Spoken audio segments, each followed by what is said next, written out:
La cruauté du régime Ouattara dévoilée. Deuxième partie et fin. Une jeunesse sacrifiée. La fuite désespérée vers la Méditerranée. Face à cette brutalité, la jeunesse ivoirienne n'a d'autre choix que la fuite. Les jeunes, laissés pour compte, désabusés et désespérés, tentent leur chance dans les eaux périlleuses de la Méditerranée. Ce sont des milliers de vies perdues chaque année, la génération qui aurait pu redonner espoir à la Côte d'Ivoire. Mais sous le régime d'Alassane Ouattara, la source la plus précieuse de la nation, son peuple, est dilapidée sans pitié. Quelle nation peut espérer se construire sur les débris de tant de rêves brisés? Mes humbles salutations à toute la population ivoirienne, à tous nos honorables dirigeants, nos modèles hommes religieux, et spécialement à notre Head of State, M. Alassane Dramane Ouattara. Certains de tes enfants, donc moi j'en fais partie, sommes sortis depuis des années à la recherche d'une vie meilleure.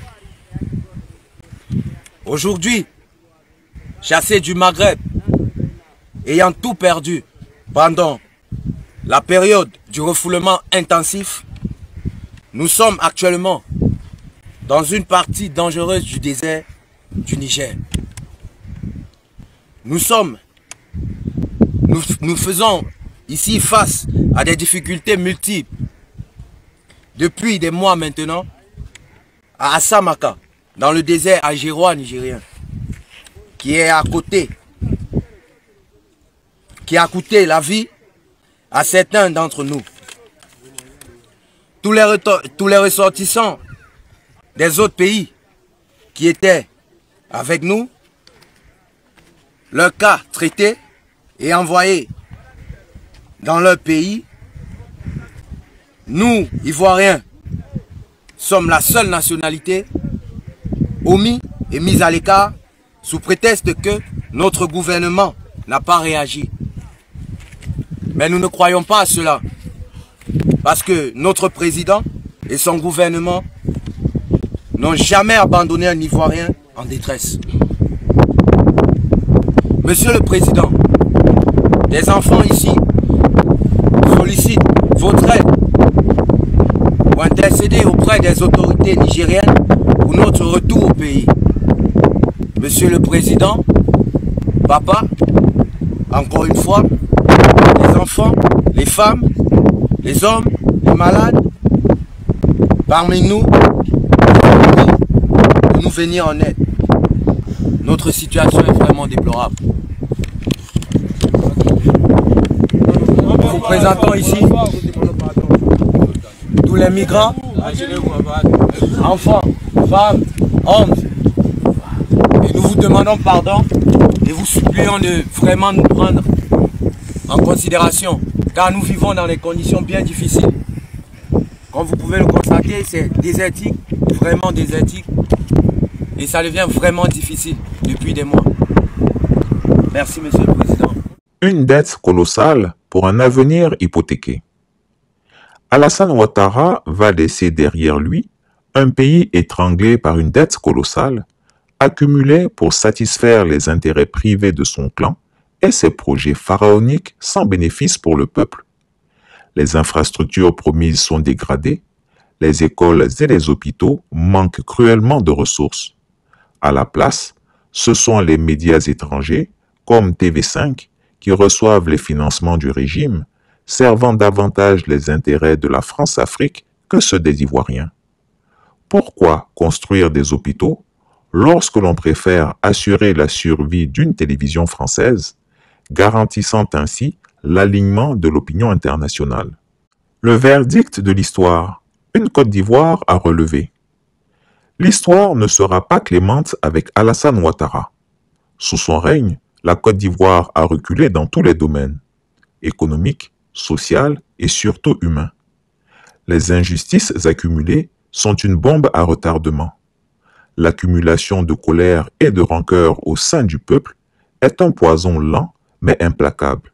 Je viens pour m'adresser à tous les militants RHDP Fabela. Je viens ici pour m'adresser à tous les nordistes au niveau de la Côte d'Ivoire. Le jour, les militants de Gbagbo, Laurent, qui vont se retrouver dans la rue. Le général demande à tous les nordistes de les tabasser à outrance.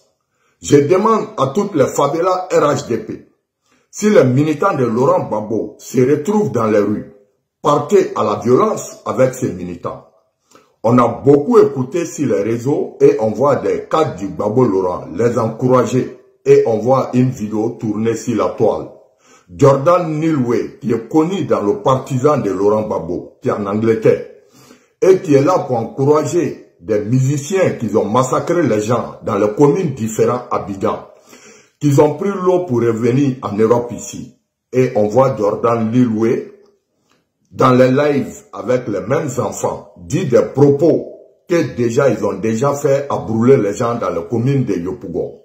Donc nous les militants RHDP, Nordis, Fabela, le général vient ici pour appeler toutes les guerriers au niveau de la Côte d'Ivoire. Aucun militant de Laurent Gbagbo qui va se retrouver dans les rues, partez à la violence à outrance, c'est la voix du général de la Fabela.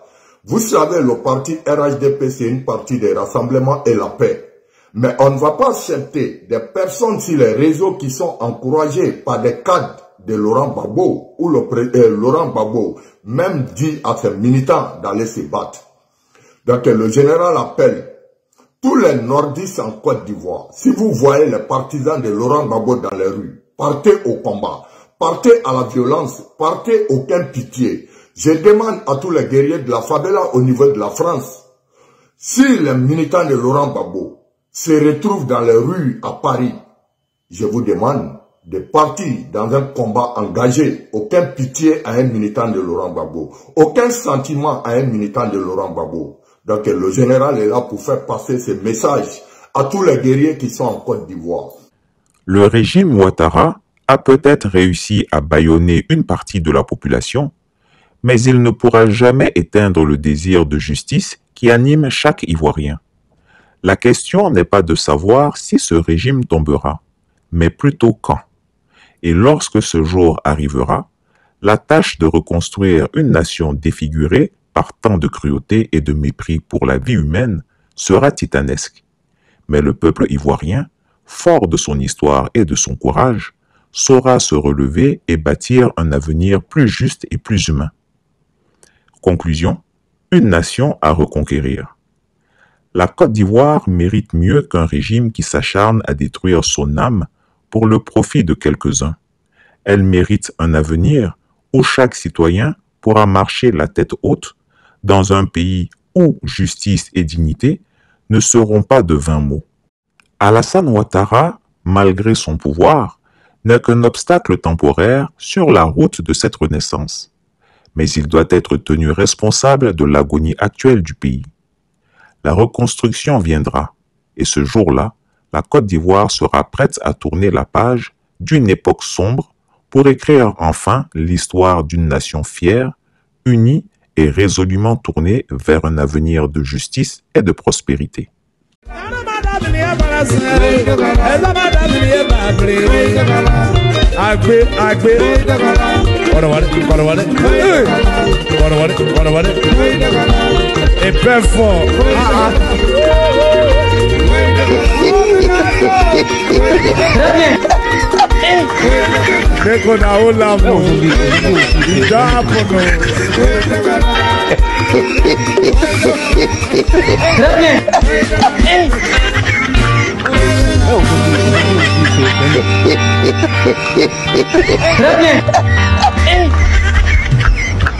Aujourd'hui aussi, c'est un autre jour.